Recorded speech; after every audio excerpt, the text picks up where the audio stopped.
from Around the Spinny, and I'm going to show you how to sew one of these cards to say that you love someone, or maybe just a friendly Happy Valentine's Day. The first thing that you want to do is cut some cardstock paper down to the right size. For the length of the card, I'm going to cut 5.5 inches.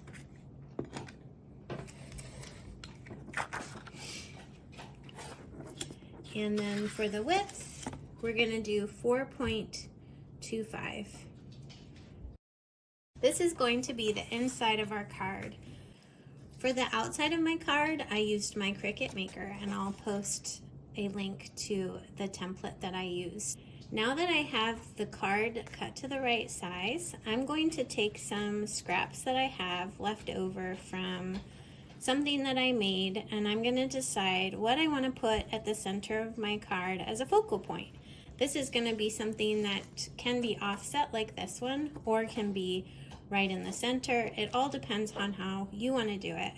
I'm going to take a small piece of yellow, and I'm just going to cut a square just like this. I'm going to place it so that the wrong side is on the piece of paper, and then I'm going to choose something to put right next to it. This is actually the same width. I'm going to place this right sides together like so. You could angle it if you wanted to. Maybe I'll try that, or maybe I could put it just and try to line it up as straight as I can. Now I'm going to leave it a little bit long on this side, but I know that it's lined up nicely, and so I'm going to take it to my sewing machine and make a 1/4 inch seam just down this side, so that I'm both sewing these two pieces together and I'm also sewing them to the card. So you'll see that I have my 1/4 inch seam. I'm gonna just trim, and I'm gonna open it up so that now you can see this is attached to my card, and the right sides were together. When I open it up, it lays nicely and it's nice and uniform together. And I'm going to use my iron just to press it nicely.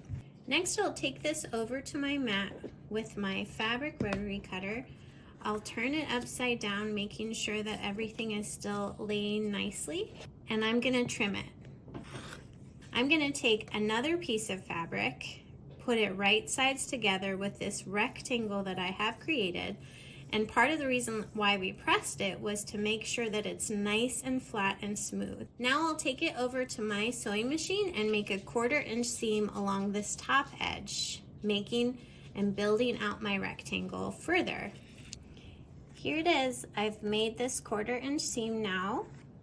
I'm gonna trim my extra thread. Before I iron it, I'm gonna actually bring it over to my cutting mat and do the same step that I showed you.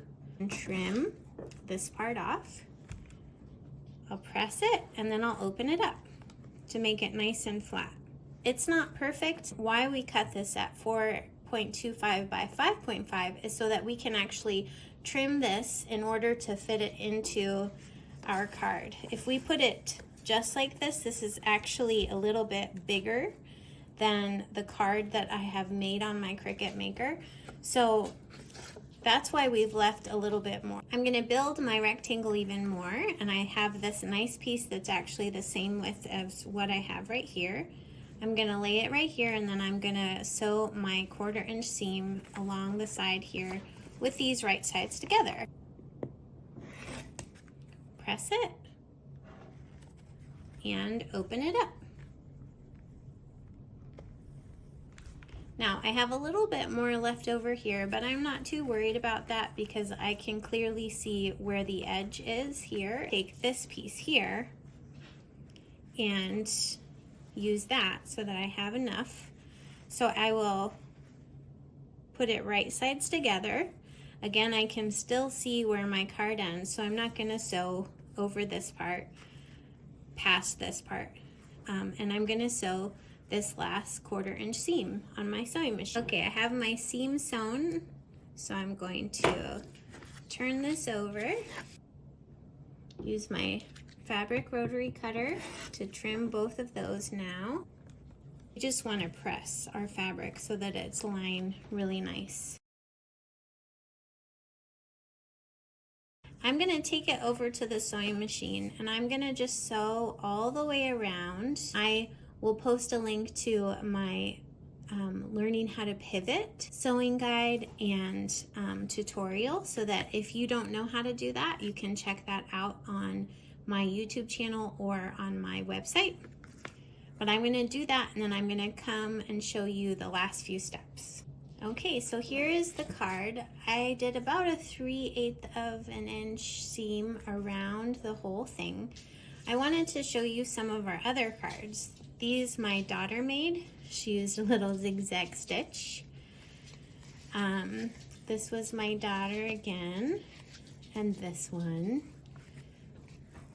These guys, these are all for her friends who like different things. And this one my son did. So you can see that the nice thing is that you can be really creative with whatever fabric that you want to use. For the last part, now that I have this stitch around the whole thing, I'm gonna go ahead and trim my card, the insert to my card.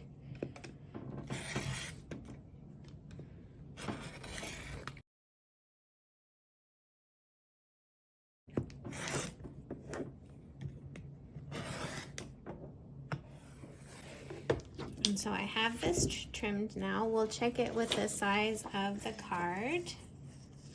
Let's see. So you'll see it's a lot better of a size, and everything that I want to have a little bit of fabric behind has fabric. Isn't that so cute?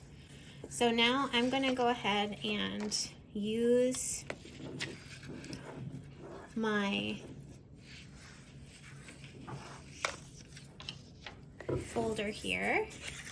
On my Cricut machine, it makes these little indentations here. You can't really even see them, but it just shows me where to line up.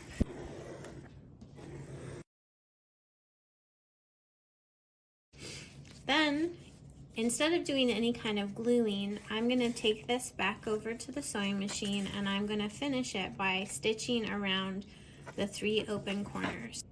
There we go. Last step, I'll just trim this thread off and then I'll turn it over and I'll write a fun message for someone that I love or a friend that I want to give this to, just to make their day. So hope you enjoyed this tutorial, and if you want to find some more, just check out aroundthespinny.com and Around the Spinny on YouTube. Thanks for watching.